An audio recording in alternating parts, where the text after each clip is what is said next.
All right, YouTube, how you doing? Welcome back to the channel. It is Sunday, January 7th. We have a 9-game NBA slate to dive into in today's video. Like we always do, we're going to go through each and every one of these games. I'm going to give you my lean on the spread. I'll give you my lean on the total. We'll talk about the games. I'll give you my lean on anything else that I like player props. But as always, my final play, so what I'm actually rolling with myself. If you do want to fade my picks, those plays are going to be in the pinned comment. Last night, 2-3 night.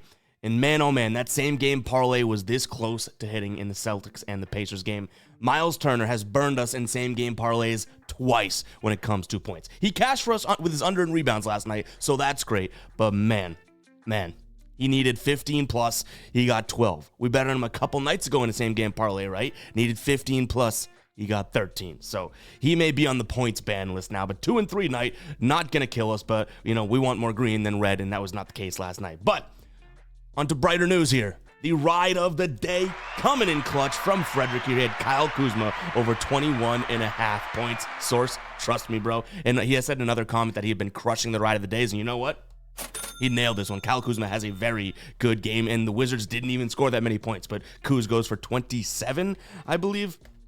I'm going to confirm that. Yeah, 27 points in 32 minutes, 10 of 21 from the field, 4 of 10 from 3. He was just looking to score. And guys, we have a new Ride of the Day format, so continue to drop your Ride of the Days in the comments because I want to keep, picking up on usernames and who's right, who's wrong, but we are going to ride with Frederick's pick today if he drops one in the comments. We're going to ride until we lose with Frederick's picks here, so if he gets us in soon enough, again, we don't want to wait till game time. If I don't see a comment from him or anything like that, we'll have to pick another one, so drop your Ride of the Days in the comments with hashtag Ride of the Day. But we're jumping on board here, so make sure to follow me over on X. That is where I'm posting the Ride of the Day as well. It's also going to be updated in the pinned comment. But yeah, you'll get a shout out in the next video, win or loss for Frederick. But let's see how long we can ride, and he can be right with his Ride of the Day picks. But go ahead and drop those Ride of the Days in the comments. Now let's go ahead and get to today's slate here. So we're starting off with a game that makes sense as to why the spread is where it is. You have the Cleveland Cavs taking on the Spurs. Cleveland just got finished, a couple days ago, having 2 games against Washington in which they did their job, right? They win by 39 one night, then a couple nights later, they win 114-90. So it's like, okay,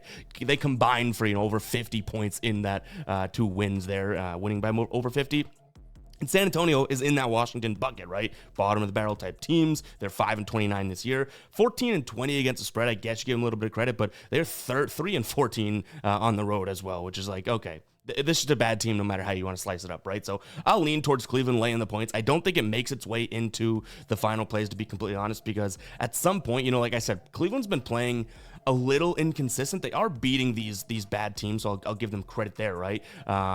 Like when they were at home playing Utah, they handled them, they covered. So Cleveland's been playing good, but not the most consistent basketball when it comes to, either offense or defense. They're winning these games in many different ways. And obviously that's not necessarily their fault. They have all of those injuries and long-term injuries that they're dealing with too. So keep an eye on them to see if anything of this game becomes a final play. But it's like, I trust Cleveland, but I don't trust Cleveland. So I don't think I'm going to be laying 10.5 points here. Now, in terms of the total, 232, I don't mind this one to go under for similar reasons as to when we took the under in the San Antonio game against Memphis, right? Like, Cleveland isn't this super fast-paced team, nor was Memphis. And the Spurs, I struggle to believe that they can contribute against any defensively competent teams, right? Defensively competent teams.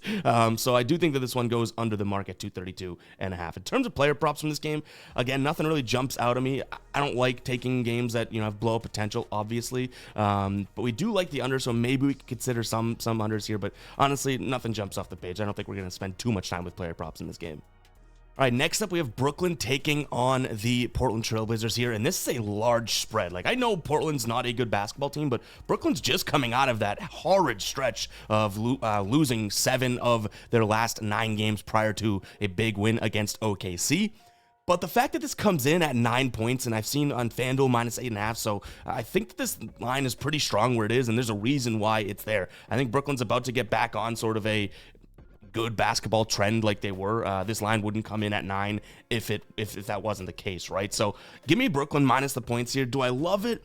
No, but it's got a strong chance to be a final play just because reading that line, it's like, why is this such a big number, right? You obviously have a Portland team that's struggling. No DeAndre Ayton still, which has been a huge blow for them. Even when he was playing, it wasn't like he was a game-changing type player, but this is a Portland team that couldn't cover large numbers in their last 3 games here. 9.5 to Phoenix, 11 to Dallas, and then 7 to Dallas, and they're just getting smoked as of late. So that's why the line is where it is. I guess we'll take it, and I guess we'll accept it. The total we're looking at is 226.5. You can't get me to go over here. Again, similar to how we talked about the Spurs, I do think that this is an offense in Portland that is just struggling to score. They had a really high-scoring game against San Antonio. Okay, terrible defensive team, right? But the 4 games around that in his last 5. So that was the only one in the last 5. But other than that, 105, 88, 97, and 103. Like, they're really struggling to get to even 105. So I'll lean towards the under here. Not that I think Brooklyn's this world-beating defense, but they should at least be able to match up well and prevent Portland from scoring. A player prop that I don't mind in this spot also is going to be looking at Spencer Dinwiddie under 6.5 assists here. Almost from a volume perspective. So I keep saying the one thing I give Portland credit for is their perimeter defense this season. They've actually been pretty damn good at that, right? They're allowing the 9th fewest assists in the entire league, 2 point guards on the season here. And if you look at his potential assists, like I said, the volume, he's only averaging 11 potential assists per game. If you guys don't know my process on that, usually I look at the potential assists, rebound chances, and I like to cut it in half for where I think that line should be. That means that this should be right around 5.5. So the fact that at least what I predict there, we have, an assist and a half of, or assists of and a half of wiggle room, I don't mind it. So I'll go ahead and lean towards Spencer Dinwiddie under 6.5 assists as well. There's also potential for a blowout here where maybe he doesn't get the full minutes allotments, but he's hit the under here in 6 straight games and in 8 of his last 10. All right, before we continue on with the slate, I want to talk to you about OddsJam. Guys, if you're not over on OddsJam, go try it out. 25% off your first month with code GUYBOSTON. And if you use the link in the pinned comment, you'll get 7 days free. My favorite tool lately, and I'm working on a longer-term video, so keep an eye out for that. My favorite tool lately from OddsJam is their arbitrage betting tool. If you don't know what arbitrage betting is, it's literally a money tree, a free, risk-free betting style. So, for example, the Patriots, second half total points, right? If you went over on FanDuel and took the over 13.5 and then took the under 13.5 on Caesars, you could make profit. Now it's pretty small, but say you put 100 over on FanDuel, or we can even do smaller numbers, right? Say you put 50 on FanDuel, you could put 44.79 over on Caesars, and you could profit no matter what the outcome of the game is, because they have to finish over or under 13.5. You'd profit $1.51. Again, that's just a small number, but it is risk-free. In this tool, there's no better tool to identify it. They obviously have the fantasy optimizer. They also have the positive EV tool, excuse me as I stutter, but I do think that this arbitrage screen is becoming my favorite. So make sure to go check out OddsJam, guys. Again, what a deal. 7 days free, and you get 25% off your first month with that code GUYBOSTON. It's kind of a no-brainer. I'm in this tool constantly. Like I said, keep an eye out for a video. We have a really cool arbitrage-related video coming out on the channel in about a week or so. So keep an eye out for that. Go check it out. That link, again, is in the pinned comment. Let's go ahead and jump back into the slate.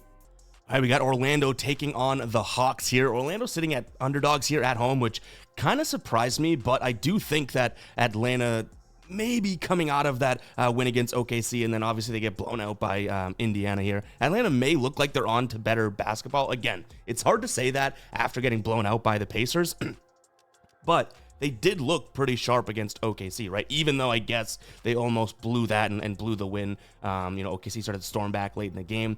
But I'm just saying I get why they're favored in this game. I did think that they were going to be underdogs, I'll be completely honest. But this one's hard to read in terms of a spread side, because like I said, I can kind of get why they're favored, but if I thought that they were going to be underdogs, and I have to lean towards Orlando at home getting the points, right? So gun to my head, that's the way that I'm leaning. I don't really love this game on either side. I do have a pick that I do like, though. Clint Capella over 22.5 points, rebounds, and assists. The dude's been crushing this. He's hit this in 8 of his last 10 games here, and he's been grabbing rebounds like you read about. 12 rebounds, 17 rebounds, and 14 rebounds in his last 3 games here. And that's a game, in terms of a guy that's coming. He didn't play against Indiana, if I'm not mistaken, or at least the stats here we have up don't have that. But you look at him, and it's like, okay, this is the type of center that the Magic do have troubles with. Like, they're a good against center team. No one's saying they're not, but these bigger, stronger type centers have a little bit of bully ball wiggle room with them, right? So I like his spot, and I'm including the assists there because if there's one thing we can say about the Magic defenders or defense against centers here, they allow the third most assists per game to the opposing center. So yes, we could look at his points plus rebounds, which is pretty damn similar here at 21.5. But if Clint can get us, 2, maybe somehow 3 assists, which is obviously not really within his wheelhouse, but he's done plenty of times this year, I think it could help that number. So I don't hate his points plus rebounds, but I'm including assists because it makes that mark only one line. The line is only one number higher. And if he can get a couple assists, I think I like that. He had 4 assists early in the year against the Magic. Don't hate that. Now, in terms of a total, again, we don't have the biggest of feels for this game, but I'm going to lean towards the over just because it is a Hawks game, right? Like, not much defense being played. Orlando, though, I don't really trust the offense. They did just drop 120 and beat Denver, so maybe they're feeling a little something, or they're clicking because I think who they play, Sacramento, they scored a bunch of points against too. Like, maybe the offense is clicking, but Franz Wagner's out, so it's like, that's a pretty big hit, right? But nonetheless, guys, biggest play in that game is probably going to be Clint Capella's over PRA. All right, next up, we have the Kings taking on the Pelicans here. Now, I think the Kings are playing really good basketball. They haven't had, like, the toughest of schedules here. They've won 4 of their last 5. That includes a win over Atlanta, Memphis, Orlando, and Toronto. But that is a better-looking Toronto team that they beat, right? Since that trade, they did lose to Charlotte, so it's almost like that's the anomaly. Like, no kidding, that's not going to happen 9 times out of 10. New Orleans also playing good basketball. They had won 4 in a row before a pretty bad loss to the Clippers. But the Clippers, like, I can give New Orleans credit in that game. Like, the Clippers have been playing very good basketball, so this is a tough one to spot here, but I don't mind Sacramento at home here. Again, this is a Pelicans team that's playing well. This is a Kings team that's playing well. But you got a little revenge factor. Last time these two teams played was early December, and New Orleans took them to the woodshed here. Win by 10 points as underdogs in Sacramento. So now Sacramento, same exact situation. We're here. We're favored by just a couple points, right? And we're healthier. I think that this is a good spot for Sacramento to kind of get that I guess, revenge spot. Now, I will say Zion questionable here. If he's out, then that's an even bigger, pat on the back there to Sacramento. But yeah, give me Sacramento here minus the points. Now, the total sitting at 234.5. I like the over, but not by all that much. I think this is a late 230s type game. So yes, give me the over by a basket or two. It has a chance of being a final play because, again, this New Orleans team, like, their offense has been inconsistent, but we've seen a couple high-scoring games out of them recently, right? 129 against the Lakers. Like a week before that, they scored 125 or something against the Cavs. We know Sacramento can bring the pace, right? They've scored over 135 or at least 135 in 2 straight games here. If I think they're going to win the game, I think they play more of their basketball. We end up looking at an over cashing. So though it is a high number, I still don't mind it over 234.5. A couple player props I like in this spot. First off, I think it's going to come down to minutes for him, but Herb Jones here, under 6.5 rebounds plus assists. So in his last 7 games, he's only averaging a couple potential assists per game, so not expected to get many assists, right? And then 7.5 rebound chances per game. So again, I like to cut those in half. So that's looking at 3-ish, call it 4, will be generous. 4 rebounds and 1 assist here, meaning we're looking at a 5 line, and he's got a 6.5 line. So give me the under there. And again, his minutes have been super inconsistent. If we can get a Herb Jones night where he doesn't play that many minutes, then I like this. Now you're going to want to keep an eye on the injury report because I already mentioned Zion, right? If Zion's out, obviously guys around him and guys in a similar position would get a little bit of a bump in terms of minutes, so keep an eye on that. But right now, don't mind leaning towards his under 6.5 rebounds plus assists. Other spot that we're looking at here is going to be Domantas Sabonis here, over 7.5 assists. I like the price there at minus 120 over on DraftKings right now. A lot of other sports books like FanDuel minus 135. So, BetMGM minus 125. So getting a decent price. Sacramento allowing the 5th most assists New Orleans allowing its 5th most assists to opposing centers this season. And Domas has just been getting plenty of assists. So his last 4 games here, he's had 12 assists, 11 assists, and the only one that he didn't hit on was against Charlotte. No King really played that well, right? So, I like his chances. He's been getting plenty of assists, and 7.5, definitely doable for him. He'll have the volume. He should have the minutes. I like the spot for him. All right, Dallas at home taking on Minnesota. And Dallas is getting points at home. I'm going to take those points, but I don't even mind Dallas to win this game tonight, which is crazy. Now, I don't think we have the cojones to go ahead and pull the trigger on money line, but I like what I've seen of them. They've won 3 of their last 4. Now, again, you got to put into perspective the competition. I get it. They haven't played the hardest of competitions, but Minnesota's coming off of kind of like a really good win, like I guess I should say quality win over Houston, so I want to give them credit for that. But prior to, they had kind of struggled and not looked like the Minnesota team that we know. So I think they come in with what they had been doing. If they are ready to kind of get back into that one of the better teams in the league, driver's seat and all that, then fine, this bet goes to crap, right? But I want to see them kind of do it again like they did against Houston before I start to really trust Minnesota against the spread. Before that, they had lost, I think it was 5 straight games against the spread and only had covered in 2 of the previous 9. So as good of a team as Minnesota is, they had been winning, not covering, and I like Dallas at home in this spot. So yeah, that could be crazy. In fact, it's probably psycho alarm alert worthy there because it is kind of crazy. And Luka is questionable, but he has lines out, so I'm assuming he is going to play. Lively's questionable, so obviously, injuries could impact this pick. But for now, Mavericks here, plus the points. I don't hate that whatsoever. We're looking at a total of 231.5. I think I got to look at the over if I think the Mavericks are going to win this game or at least keep this close. Minnesota's defense is phenomenal. We get that. We know that. But at the same time, it's like, well, if the Mavericks are going to kind of control the pace, they're at home, then 231 is just too low to look at there. So hopefully Minnesota can kind of follow suit and score a decent amount of points like they did against Houston, because this Mavericks team, the defense is nothing like Houston's, right? So yeah, give me the over in this spot as well. Player prop wise, nothing really jumps out at me. I like looking at maybe some Luka overs because obviously he's going to be used a ton and he's just a superhuman, right? But Minnesota is good defensively, like they are. So it's like hard to say, okay, well, I like the Mavs to win this game, so let's look at some Mavs props because they have to perform to win this. And it's like, well, yeah, but you look at all the position defense and everything, like this Minnesota defense is still legit. So I don't think we touch many player props in this spot. Speaking of player props, guys, make sure to go check out Sleeper. I also have a link for that in the pinned comment. You can get your first deposit matched. It's a no-brainer. You can put in like $50. They'll match your deposit. You'll have a new account balance of 100. And I love Sleeper. You guys see my TikToks and YouTube shorts about the slips that we throw in because it really is one of my favorite DFS pick'em apps out there right now. You can combine 2 to 8 players in a slip. Obviously, if the more you get right, the more you win. And what I like about Sleeper is the fact that each and every selection you make has its own payout multiplier attached. So it doesn't have that normal formal fixed payout structure like all of the other apps out there. Go try it out, guys. If it's legal in your state and you're not on Sleeper, you need to wake up. Go ahead and check it out, guys. I'm loving that app and I have been for a while. Go check it out. That link is in the pinned comment. Now let's get back to the games.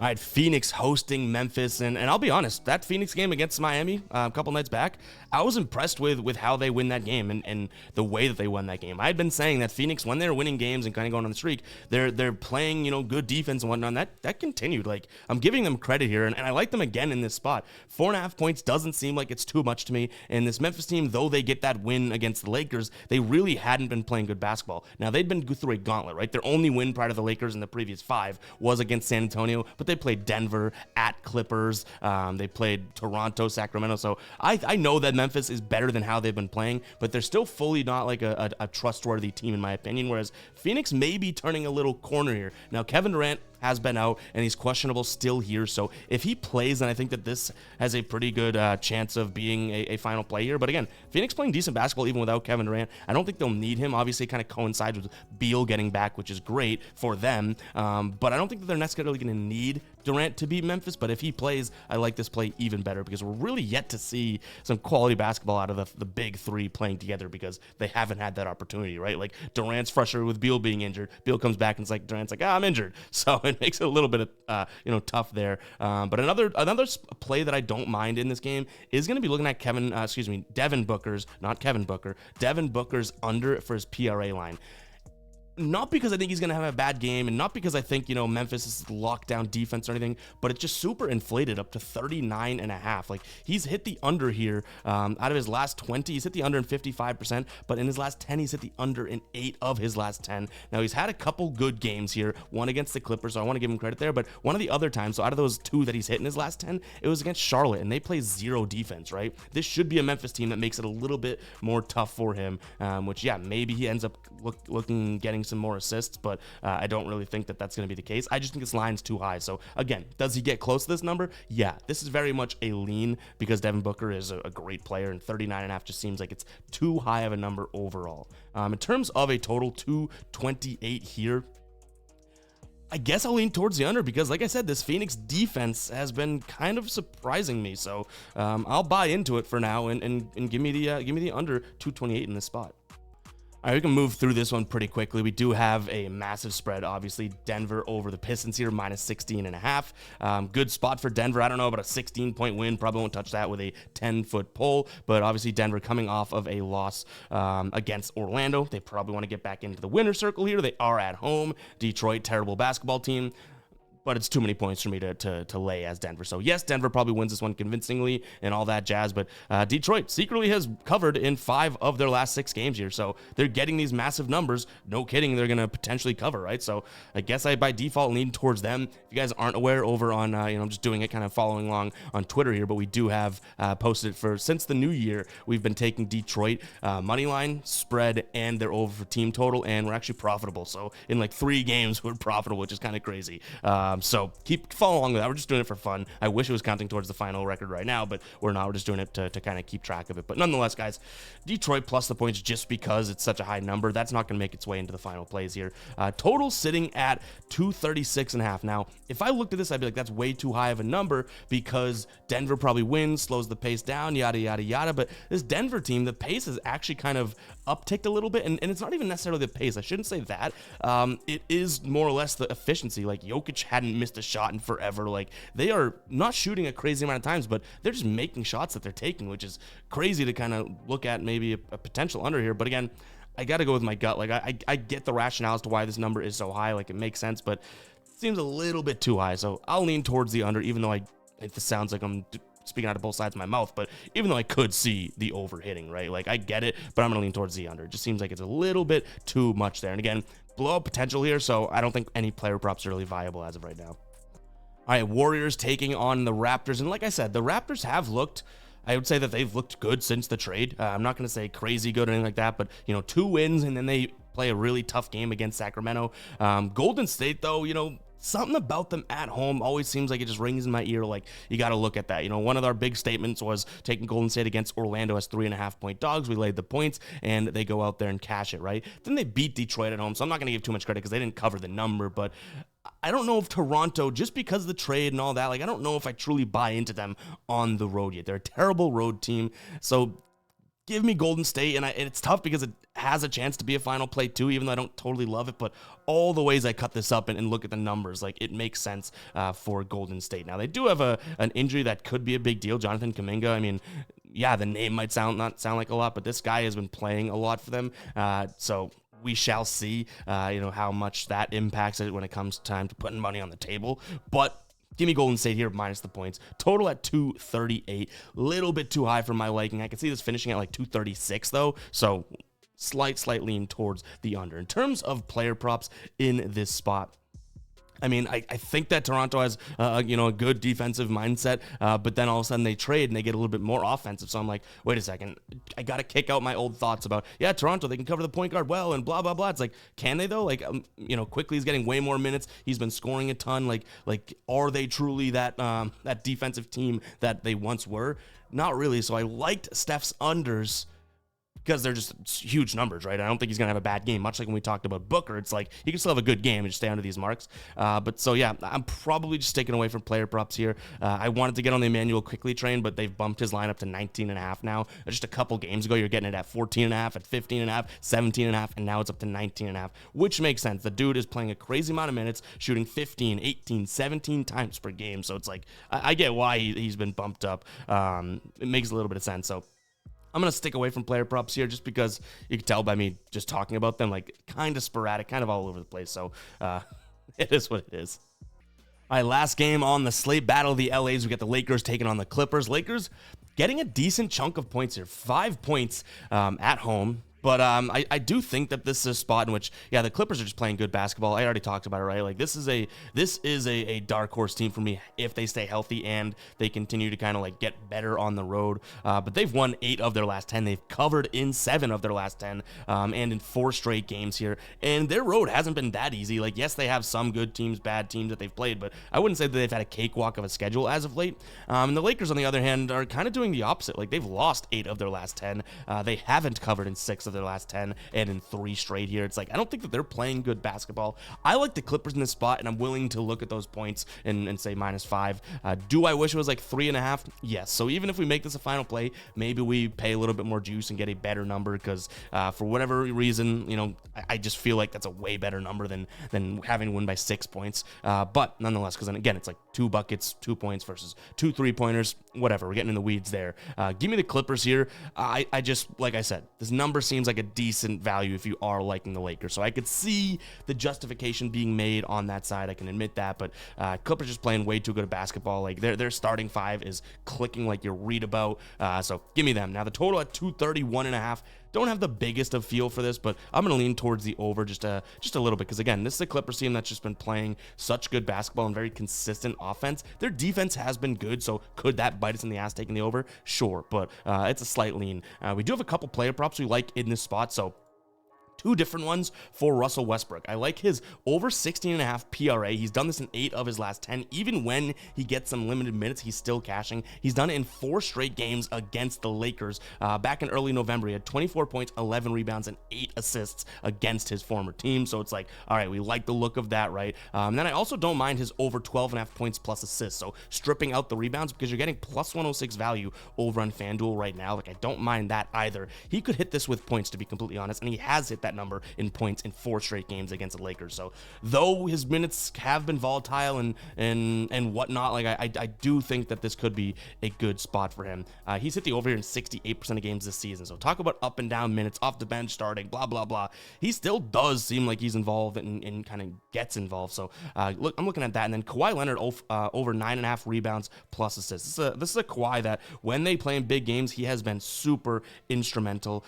He's averaging just over 6 potential assists per game, so that gives us like a floor of 3 or 4 assists, and then he's averaged 11 rebound chances, so that gives us a floor of, you know, 5 or 6 rebounds, which is, if you're telling me the floor is right at that number and then there's only the ceiling to go, I like the over 9.5 in this spot. Guys, it's gonna wrap it up for today's show. If you guys did enjoy, hit that like button, hit that subscribe button, comment 26. Did I say that right? 26. If you guys made it this far into the video, that means you made it to the end, so I appreciate the hell out of you, and we'll catch you guys in the next one. All right, peace out.